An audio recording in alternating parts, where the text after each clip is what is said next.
Assalamualaikum warahmatullahi wabarakatuh. Salam sejahtera Bapak Ibu guru hebat. Kali ini akan saya presentasikan aksi nyata kurikulum merdeka dengan tema mengapa kurikulum harus berubah.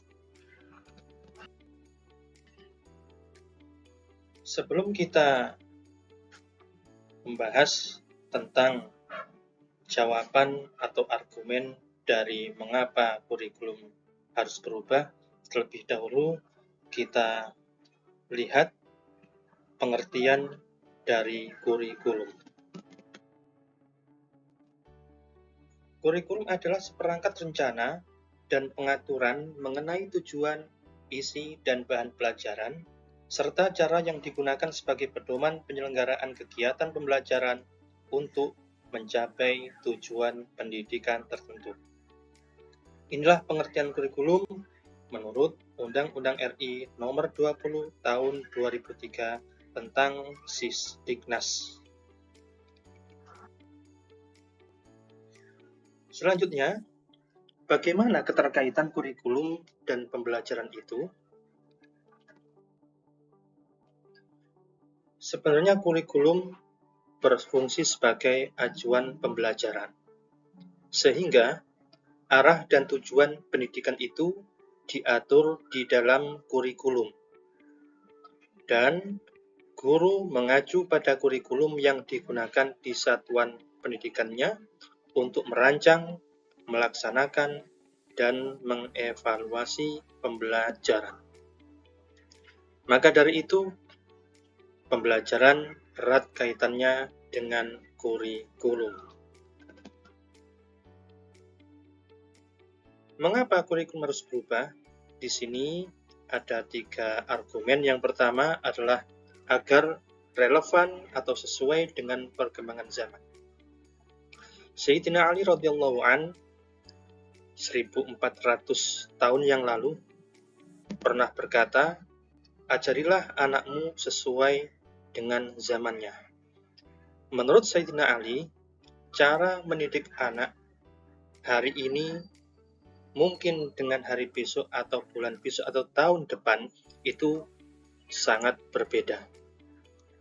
Demikian juga menurut Ki Hajar Dewantara, beliau menyampaikan tentang teori kodrat zaman, yakni potensi manusia, potensi peserta didik itu berubah sesuai dengan kondisi sosial budaya pendidikan yang ada karena perkembangan zaman.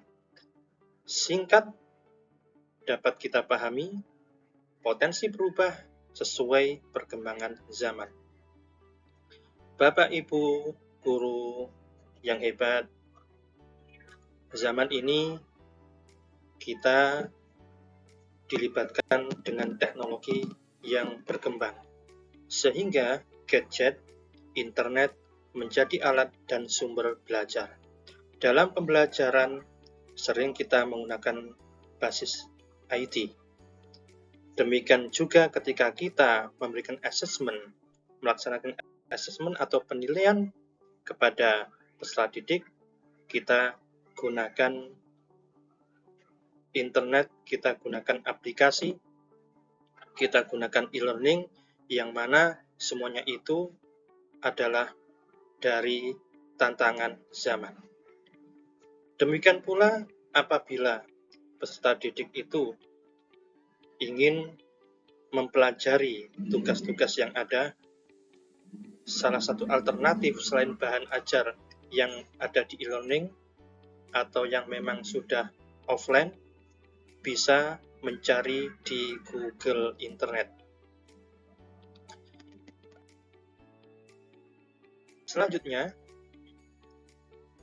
yang nomor 2, argumen mengapa kurikulum harus berubah untuk menyiapkan generasi masa depan sesuai dengan tuntutan dunia global.